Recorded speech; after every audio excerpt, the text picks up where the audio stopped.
5-second rule, chapter 6. If you haven't listened to the previous chapters, please go and listen to them in my TikTok account. Let's go. Chapter 6. What are you waiting for? The time is always right to do what is right. Dr. Martin Luther King Jr. Tom is celebrating a new piece of business with his colleagues at Stanton's Steakhouse inside the Hyatt Regency Hotel in downtown Chicago. He is crashing his quota for the year, and the win today will put the territory he manages ahead on the leaderboard. 4 months ago, he threw himself into his job at a financial tech company after his wife moved out. It's been a welcome distraction as he tries to pick up the pieces of his personal life. He tends toward the bartender to order another round, and that's when he sees her. She's standing just across the bar, laughing with her friends. There's something about her. He can't quite put his finger on it. He thinks about walking over there and talking to her, but he hesitated. He starts to wonder if it's too soon to put himself out there. He begins to feel uncertain. Would a woman that hard go for a guy with 2 kids? Tom has a decision to make, and he will make it in the next 5 seconds. In the amount of time it takes to start walking across a bar, Tom could start to rebuild his life. In the moment of time it takes to raise your hand in a meeting, you can change how you are perceived at work. In the amount of time it takes to open your mouth and compliment someone, you could brighten someone's day. And if you don't, the moment will pass, like it did for Blake, and now she wants to kick myself. Blake, I thought too much about it, and the moment passed and I didn't tell this woman how fabulous she is. She made my day and I didn't thank her. But I didn't say anything. I opened my mouth and no words came out. And I thought about Mel Robbins' 5-second rule and wanted to kick myself. Whatever reason you use to hold yourself back, you're wrong. It's not safer to stay quiet. It's not better to keep the peace. It's not futile to try. It's not too risky. You're wrong. All your excuses and reason are wrong. There is no right time to improve your life. The moment you move, you will discover your strength.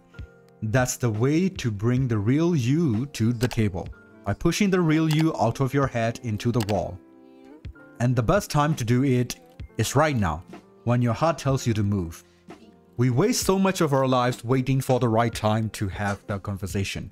Ask for the raise, bring it up, or start things. It reminds me of that famous Wayne Gretzky quote, "You miss 100% of the shots you don't take." Here's the thing, you never regret the shots you do take, but you always regret holding back. Anthony realized this the hard way. Anthony: tonight I had a chance to give someone my number and I didn't, and I will eventually forever regret that. Why is life so hard? Life is already hard, yet we make it so much harder when we listen to our fears. We convince ourselves to wait, and we hold our greatest selves to back. We all do it. And not just in bars. We hold ourselves back at work, at home, and in our relationships. The question is, how do we do this? The answer is brutal. You can call it a fear of rejection, or a fear of failure, or a fear of looking bad. The reality is we hide because we are afraid even to try. I had a conversation a few months ago with my daughter Kendall that illustrates just how deadly this waiting game can be to your dreams. To give you some background, Kendall is 15 and a very talented singer. From the moment she wakes up until the moment she goes to bed, she's singing. Recently, one of her mentors recommended her for an audition with the directors of a musical in New York City. He had placed kids on tour with Les Miserables, Mary Poppins, and Matilda. He thought Kendall had a very good chance of landing a role. The second the topic came up, he said that she wanted to audition but never wrote her mentor back about it. I asked her why she was waiting. It was fascinating and heartbreaking to hear how her thoughts and feelings had trapped her. Funny enough, she wasn't afraid of the audition itself, at least not when she thought about it. It was everything that might happen after the audition. She said that she didn't want to try out because, what if I didn't make it, Mom? What if I'm not as good as I think I am? What if I don't audition? At least I can tell myself that I'm amazing. I'm just too lazy to have what I want. Now you are getting somewhere. The fear of sucking, of not being good enough, of feeling like a loser. None of us wants to face the reality, so we avoid it like a plague. I actually do it with exercise. I can pretend I'm in a decent shape as long as I avoid it. The moment I hit the gym, I have to face reality. And the reality is that within 2 minutes of running on a treadmill, I have to go to the bathroom and I'm out of breath. I'm not in great shape at all. I have a lot of work to do. That's why we dodge challenges, to protect our egos, even if it means eliminating the possibility of getting what we want. I listened to Kendall talk about her fear that she wasn't good enough, and then asked her one simple question. What if you're wrong? It's a powerful question, and we don't ask it nearly enough. What if you're wrong? What if you audition and you really are as good as everyone says? What if your idea actually is the next $1 million business? What if you not only meet your quota again this year, but you also actually surpass it? What if being single isn't as scary as you think and your true soulmate is just days away from bumping into you? Are you really going to let your worry stop you from doing the walk, having the love life, and being your greatest self? You damn well better not. And even if you do suck, there is another thing you can say to yourself. So what? So what if you suck? At least you tried. As far as I'm concerned, landing the role is irrelevant. Just like the woman Tom saw at the bar is irrelevant. The only thing relevant is you. The power is inside of you. The only way you access that power is pushing yourself to try. The greatest you shows up at the audition, walks up to the gal or guy at the bar and raises their hand and their voice at walk. You will never stop yourself from starting to worry about something, but you can stop yourself from letting those worries drag you into a parade of worries that control your mind. You can assert yourself, push yourself to think about something empowering. You step back into the present moment and go for what you want. You can do it in 5 seconds flat. We're all guilty of thinking about getting involved, but not doing it. We're all waiting for the right time. It's total stupidity. In a recent survey, 85% of professional service employees admitted they were withholding critical feedback from their bosses. Why? You already know the answer. They're waiting for the right time. The same is true for your kids, your spouse, your friends, and your colleagues. All human beings are wired this way.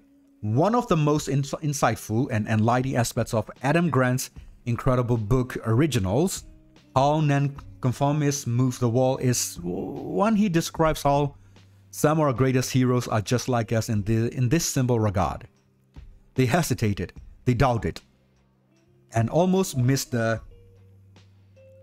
opportunities of their lifetimes because they didn't feel ready. I find it reassuring to know that the people we admire most needed to be pushed through their fears, excuses, and feelings just like you and me. You know Michelangelo, the artist who painted the Sistine Chapel in Rome? There's a backstory you might not know. According to Grant, when the Pope asked Michelangelo to paint the Sistine Chapel in 1506, Michelangelo felt so overwhelmed with self-doubt that he not only wanted to wait, but he also actually fled to Florence and hid. The Pope had to stalk Michelangelo and pester him for 2 years to get him to agree to paint. Want to hear another one? How about one related to Apple? In 1977,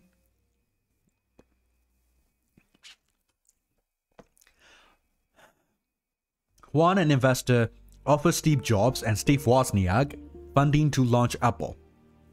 Wozniak felt so afraid and uncertain, he wanted to wait a while before he quit his job.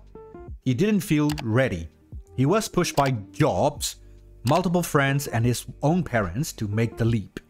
Remember the stories in the last chapter about Dr. Martin Luther King Jr.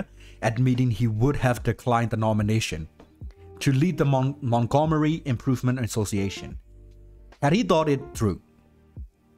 Or Rosa Parks' admission that she never thought she would be the one to do this.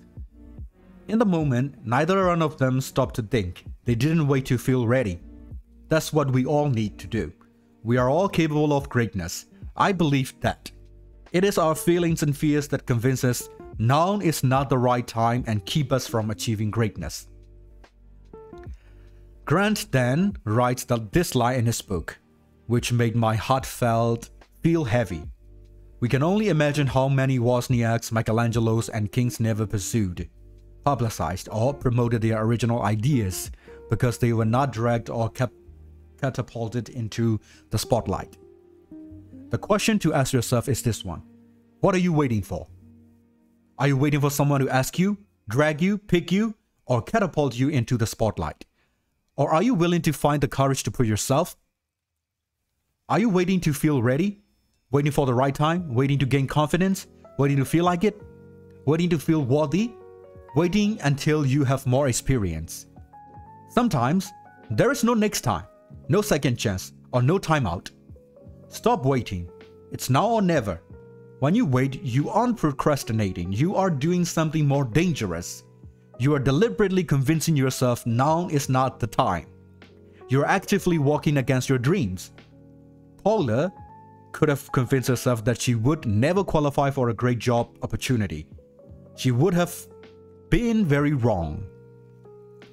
I just applied for a job I never thought I would qualify for because I figured, why not just try it? I didn't focus on my shortcomings, but emphasized my qualities and got the job. Previously, I would have forgotten about it after 5 seconds and not even tried, by the way, by Paula. By emphasizing her qualities instead of focusing on her shortcomings, Paula was able to push past her fears and land the job. You may think you are protecting yourself from judgment, rejection, or upsetting someone, but when you make excuses and talk yourself into waiting, you are limiting your ability to make your dreams come true. I'm amazed by how much time I've wasted my life by waiting for the right time. Waiting until I'm sure, waiting until I think my work is perfect, or waiting until I feel like it. You may be afraid of finding out that you suck, like my daughter was. Let me tell you what really sucks. Being older and regretting that you never went for it. Being 30 and realizing you let your fear of what your friends thought keep you from ever really pushing yourself out there. When you were young, friends, by the way, who you never talk to anymore. Being 56 and realizing you should have divorced your spouse 10 years ago. Being 45 and wishing you had the courage to take on a project at work that you now realize would have changed the trajectory of your life or your career. Or sitting in college classes earning a degree to please your parents when knowing in your heart that you want to be doing something else with your life. There is no right time. There is only right now. You get one life. That's it. That's it. And it's not going to begin again. It's up to you to push yourself to make the most out of it, and the time to do it is right now. You validate your ideas by pursuing them. It's heartbreaking to hear from so many of you with a creative idea or product concept or that are waiting for someone else to validate it. It's so sad because waiting for validation will be the death of your dreams. If you have an idea for a show or a book, you are waiting for an executive at a TV network or publishing house to pick you, you will lose. It's like Tom in the bar hoping his soulmate will just walk up to him and pick him. Or me, waiting until I felt motivated to wake up and get out of bed. Waiting until you're ready will not make it happen. The world doesn't work that way. The world rewards those who are courageous enough to stop waiting and start. If you dream of being on television, I can tell you from first-hand experience that the TV executive you hope discovers you is actually on YouTube right now looking for someone who didn't wait. The person who has the courage to start, create and put yourself or put themselves and their ideas out there is the one who will win. The only difference between that idea for a novel you want to write and British author 𝕊𝕖𝕔𝕠𝕟𝕕, who wrote the blockbuster 50 Shades of Grey trilogy, that was devoured by nearly every woman on the planet Earth and sold 1 million copies in 4 days, is the fact that she didn't wait for permission, the right time, or to feel ready. She didn't wait until she had a book deal. In fact, she started writing erotica on a Twilight-themed blog. She found the courage to start in small ways and put herself out there over and over until she built the confidence to write a book. And 50 Shades of Grey was that book. It was self-published by a working mom who wrote in her free time. Yep. By the way, that's also how Grammy Award-winning musician Ed Sheeran got discovered. He was 15 years old playing songs in a park in England with no permit and no guarantee that anyone would notice. That's how you do it. You push yourself to get out of your comfort zone and you begin. There is no other way. You stop waiting for the right time and you start. That's how award-winning Broad City landed its hit show on Comedy Central. They acted with courage and started filming 3-minute clips on an iPhone and posting them on YouTube.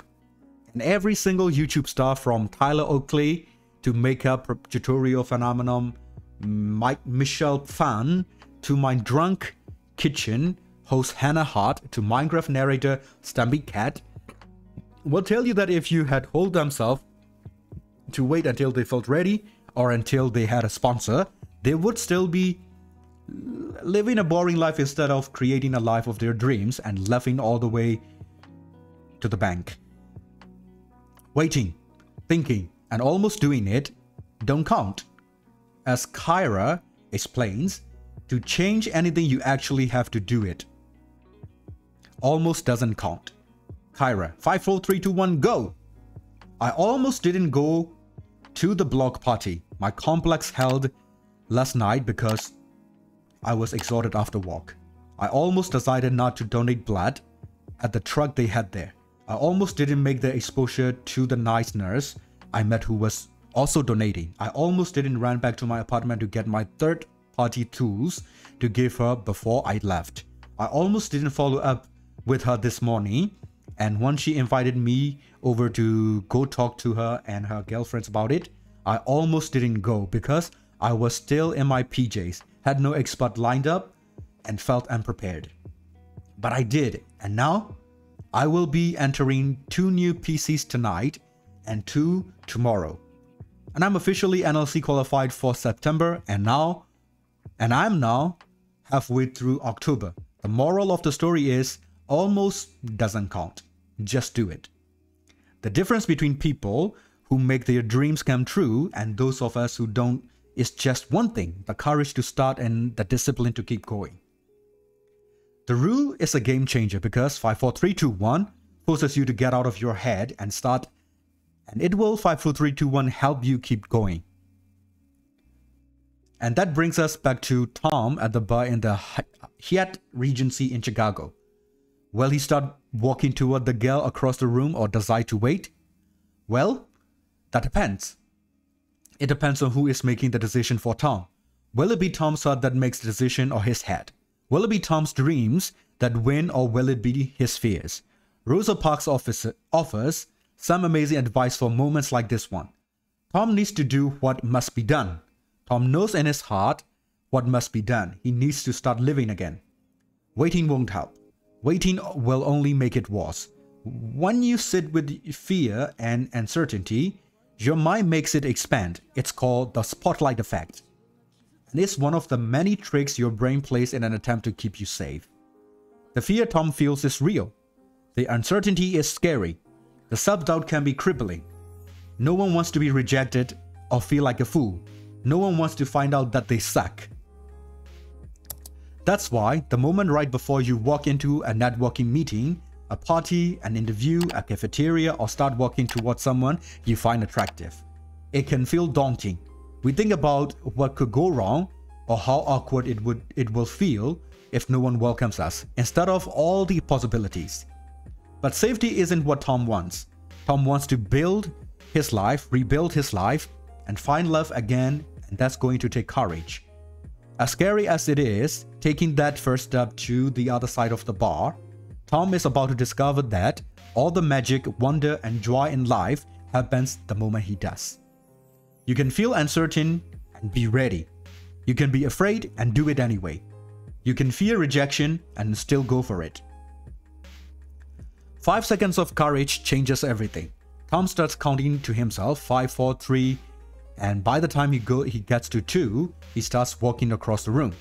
He has no idea what he will say to her. His heart is racing. But for the first time in a long time, he doesn't feel numb. He feels alive. The closer he gets to her, the more his heart races. She turns around just as he reaches her. What happens next is irrelevant. It doesn't matter what happens because she either becomes his soulmate or she doesn't. The ending of the story is irrelevant. The only thing that matters is the beginning of the story. That Tom made a choice to begin living again. That's how you listen to your heart. Whether you are starting to date again, starting a company, or starting a YouTube channel, you must find the courage to start. Notice how we desperately want an assurance that Tom got the girl.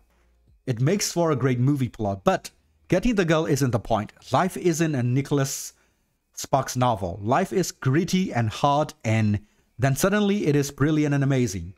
Besides, the girl could be engaged. She could be gay. She could be a real bitch.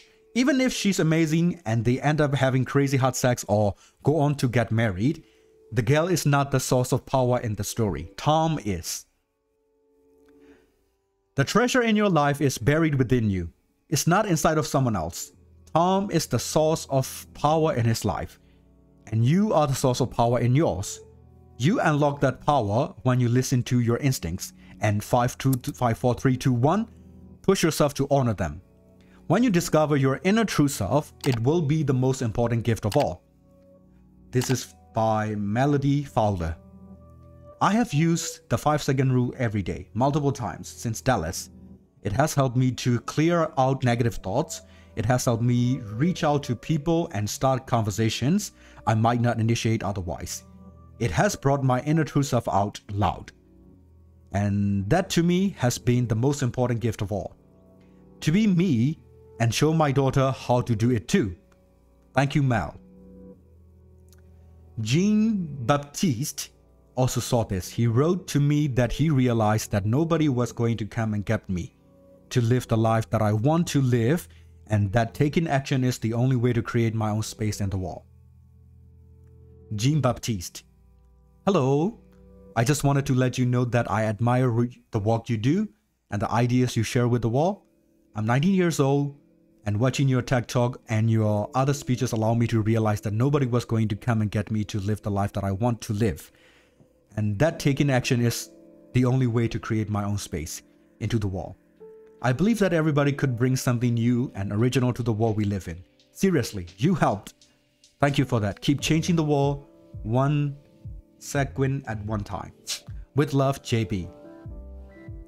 Just as Jean-Baptiste said, I also believe that everybody could bring something new and original to the world we live in.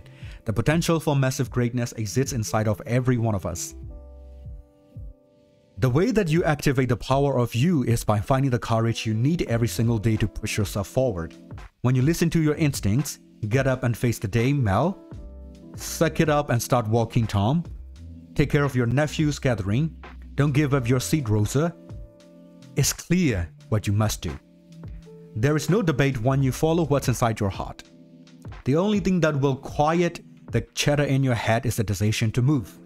As I said in the very beginning of the book, you really are just one decision away from the completely different life.